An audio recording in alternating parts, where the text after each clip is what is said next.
नमस्कार विद्यार्थी मित्रांनो. स्वागत आहे आपलं पुन्हा एकदा एम-पी-सी लायब्ररी या आपल्या यूट्यूब चॅनलमध्ये. आज आहे 29 डिसेंबर 2025. सुरू करूयात आजच्या चालू घडामोडी.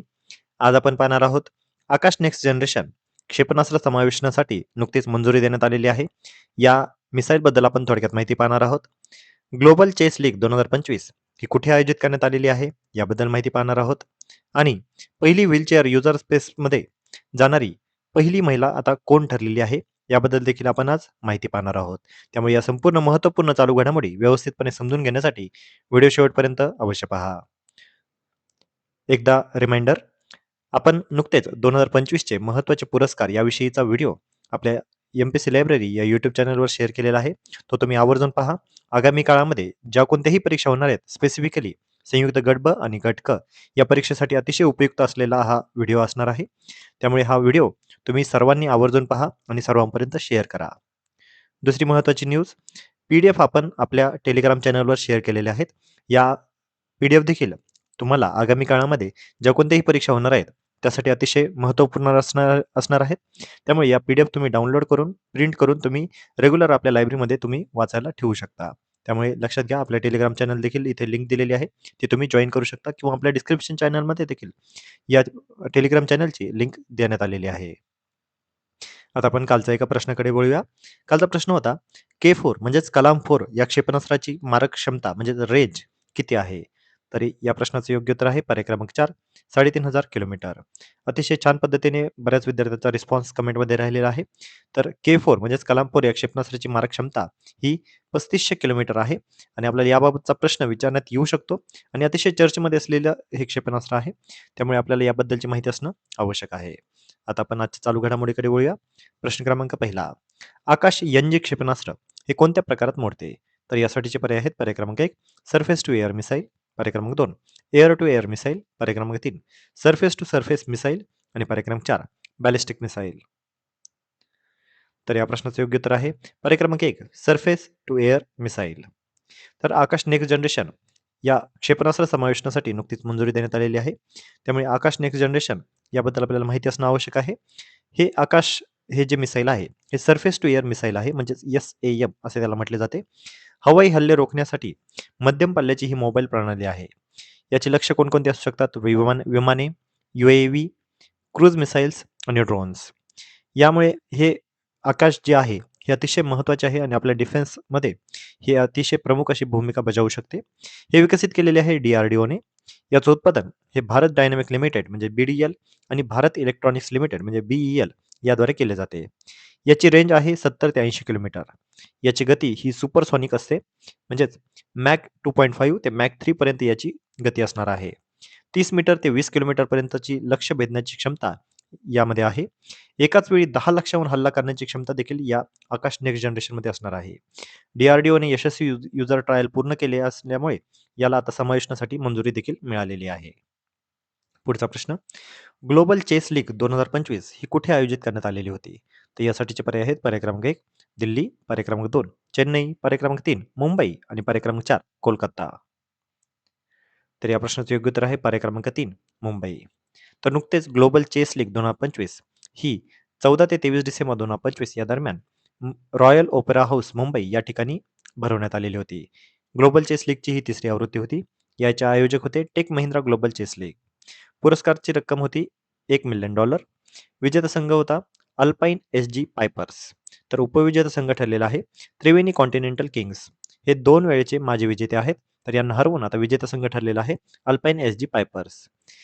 प्रज्ञानंदा जो भारताचा होता खेळाडू, हा अल्पाईन SG पायपर्स कडून खेळलेला होता.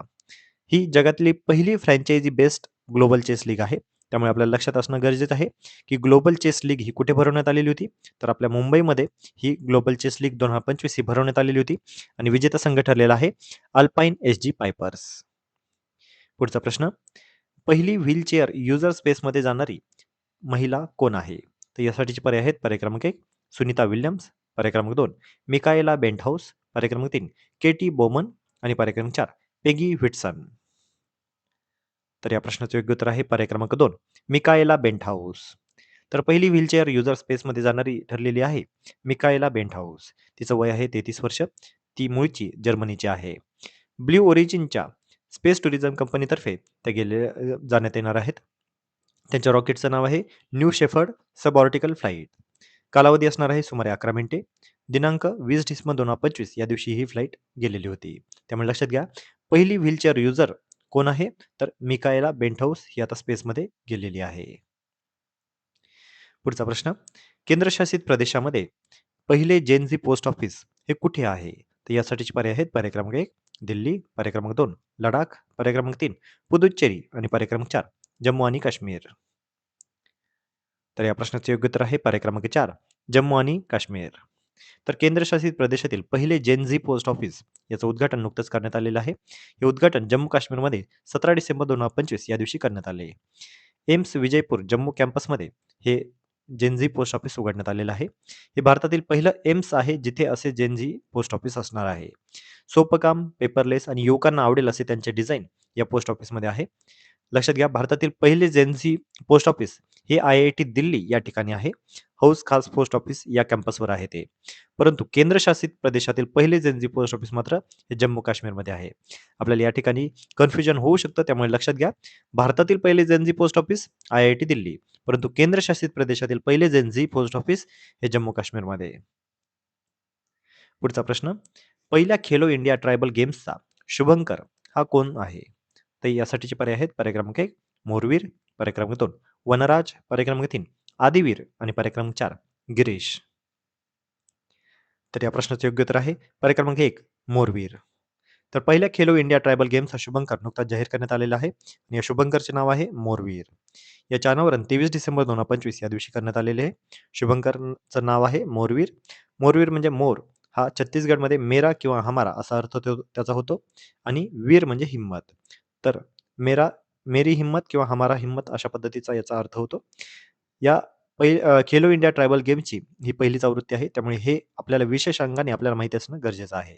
तर पहिल्या खेलो इंडिया ट्रायबल गेम्सचा शुभंकर आहे मोरवीर आणि ही पहिली जी खेलो इंडियाची ट्रायबल गेम्सची आवृत्ती आहे ही कुठे होणार आहे? तर ही होणार आहे छत्तीसगड या ठिकाणी. ठिकाण छत्तीसगडमधील कुठे? तर बिलासपूर. याचे आयोजक असणार आहेत क्रीडा व युवक मंत्रालय, तसेच साई, IOA आणि छत्तीसगड सरकार. या खेलो इंडिया ट्रायबल गेम्सचा उद्देश काय आहे? तर आदिवासी खेळाडूंना प्रोत्साहन देणे. तर विद्यार्थी मित्रांनो, अशा होत्या आजच्या चालू घडामोडी. आता आपण आपल्या आजच्या दिनविशेषकडे वळूया. आज आहे 29 डिसेंबर. 29 डिसेंबर 1930 मोहम्मद इक्बाल यांनी 2 राष्ट्र सिद्धांत तसेच पाकिस्तानच्या निर्मितीचा दृष्टिकोन आजच्या दिवशी मांडलेला होता. त्यामुळे लक्षात घ्या, 29 डिसेंबर 1930 मोहम्मद इक्बाल यांनी 2 राष्ट्र सिद्धांत तसेच पाकिस्तानच्या निर्मितीचा दृष्टिकोन मांडला. 29 डिसेंबर 1800 रबरावरील व्हल्कनायझेशन ही प्रक्रिया शोधणारे अमेरिकन संशोधक चार्ल्स गुडइयर यांचा आज जन्मदिवस. आपल्याला प्रश्न अशा अंगाने विचारण्यात येऊ शकतो की रबरावरील व्हल्कनायझेशन ही प्रक्रियेचा शोध कोणी लावलेला आहे? ते याचे उत्तर असणार आहे चार्ल्स गुडइयर. 29 डिसेंबर 1844 काँग्रेसचे पहिले अध्यक्ष व्योमेशचंद्र बॅनर्जी यांचा देखील आज जन्मदिवस. या व्योमेशचंद्र बॅनर्जी यांच्याबद्दल थोडक्यात माहिती सांगतो. ते राष्ट्रीय काँग्रेसचे मुंबई या ठिकाणी झालेले पहिले अध्यक्ष होते. 1885 या साली राष्ट्रीय काँग्रेसचे पहिले अधिवेशन झाले होते आणि याच दिवशी काँग्रेसची स्थापना झाली असे समजण्यात येते. या पहिल्या अधिवेशनामध्ये उपस्थित सदस्य होते 72 आणि राष्ट्रीय काँग्रेस अध्यक्ष ते राहिलेले होते 1892 या ठिकाणचे पण. म्हणजे लक्षात घ्या, व्योमेशचंद्र बॅनर्जी हे 2 वेळा राष्ट्रीय काँग्रेसचे अध्यक्ष राहिले होते. सगळ्यात पहिल्यांदा मुंबई म्हणजे पहिलं अधिवेशन होतं आणि दुसरे होतं 1892चे अलाहाबाद. तर हे दोन्ही आपल्याला माहिती असणं आवश्यक आहे, कारण इतिहासामध्ये आपल्याला काँग्रेसचे अध्यक्ष याच्या जोड्या लावायला विचारण्यात येतात. तर विद्यार्थी मित्रांनो, आजच्या महत्त्वपूर्ण चालू घडामोडीवर आधारित मी आता एक प्रश्न विचारणार आहे, ज्याचं उत्तर तुम्ही सर्वांनी आता कमेंटमध्ये द्यायचं आहे. प्रश्न आहे, पहिली खेलो इंडिया ट्रायबल गेम्स कुठे होणार आहेत? तर यासाठीचे पर्याय आहेत पर्याय क्रमांक 1 नागपूर, पर्याय क्रमांक 2 रायपूर, पर्याय क्रमांक 3 रांची आणि पर्याय क्रमांक 4 बिलासपूर. तर या प्रश्नाचं योग्य उत्तर तुम्ही सर्वांनी आता कमेंटमध्ये द्यायचं आहे. जे कोणीही विद्यार्थी या प्रश्नाचं योग्य उत्तर कमेंटमध्ये देतील त्याच्या कमेंटला नक्कीच लाईक देखील देण्यात येईल. तर विद्यार्थी मित्रांनो, या होत्या आजच्या चालू घडामोडी. तर अशाच अधिकाधिक इन्फॉर्मेटिव्ह कंटेंटसाठी आपली MPC लायब्ररी या यूट्यूब चॅनलला सबस्क्राईब करायला अजिबात विसरू नका. धन्यवाद.